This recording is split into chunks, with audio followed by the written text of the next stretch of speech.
Polisi Yamamoto untuk menjaga alam sekitar dan mewujudkan kehidupan sosial yang selesa meresap ke seluruh dunia.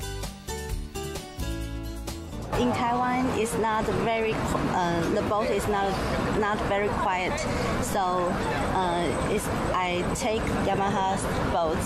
It feel very good and soft and comfortable.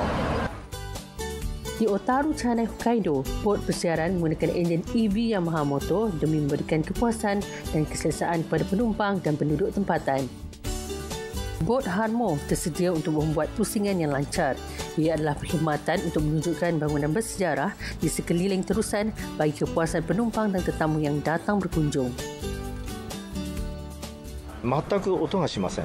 で音がないということはそれだけエネルギー効率がいいわけなんで、ハルモシステムっていうのは本当片手で船が真横にも動くし、いろんな移動ができる。皆さん本当にこれで動いてるのっていう反響が多いですね。Yamamoto memulakan penyelidikan dan pembangunan sistem pengendalian bot EV sebelum tahun 2016. Transformasi mobiliti adalah dasar yang paling penting untuk Yamamoto.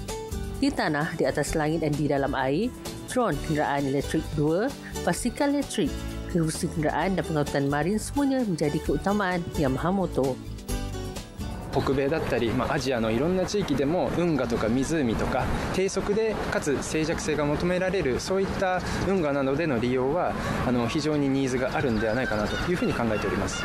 低速で走るというところにはですね、電動化の船外機というのは非常にニーズがありますので、マリンの製品においてもですね、電動化を進めてより環境に優しい製品作り、モビリティの在り方というのを模索していきたいなというふうに考えております。 Merealisasikan persekitaran yang tenang dan bersih di terusan ini adalah satu-satunya matlamat Yamamoto. Acara musim panas yang besar di bandar Yokohama, Jepun telah dimeriahkan lagi dengan kehadiran kumpulan Pokemon Pikachu. Bandar Yokohama telah dipenuhi dengan Pokemon Pikachu pada bulan Ogos. Banyak tarian dan persembahan Pikachu diadakan untuk menarik perhatian pengunjung dan penonton. Pada tahun ini, kejohanan dunia Pokemon diadakan. Kejohanan ini disokong oleh pentadbiran kerajaan tempatan bandar Yokohama. Ia termasuk acara perarakan Pokemon dan Pikachu, permainan kad Pokemon, Pokemon Go dan persatuan Pokemon untuk mencalonkan juara dunia. Kejohanan dunia turut pernah diadakan di Amerika Syarikat dan United Kingdom. Pada tahun ini, Jepun mengalu-alukan penganjuran acara ini. Perarakan Pikachu dengan tarian yang menarik diadakan berhampiran Museum Yokohama. Ramai kanak-kanak dan keluarga teruja untuk bertemu dengan Pikachu sebenar. Penonton termasuk bukan sahaja kanak-kanak dan ibu bapa dan turut dimeriahkan lagi dengan kehadiran ramai pelancong asing. すごいピカチュウがくるくる回ったり、こっち向いてこうやって手振ったりしてくれてすごい楽しかったです。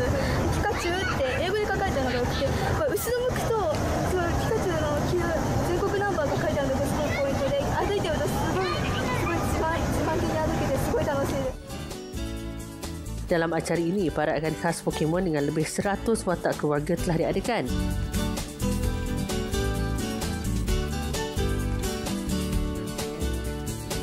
Ramai peminat Pokemon berkumpul untuk mengambil gambar dan bersorak di laluan jalan di Yokohama.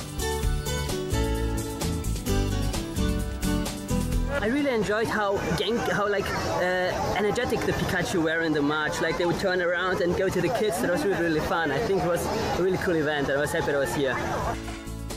Pada waktu malam, ramai Pikachu menarik perhatian penonton dengan persembahan secara langsung. Ramai penonton dilihat mengambil kesempatan ini dengan merakamkan gambar dan persembahan menggunakan telefon bimbit mereka. Watak Pokemon di langit malam dipersembahkan kepada pengunjung dengan menggunakan teknologi pemetaan drone. Ia adalah salah satu acara yang memberikan ingatan dan kenangan yang cukup baik kepada penduduk dan pengunjung di Yokohama.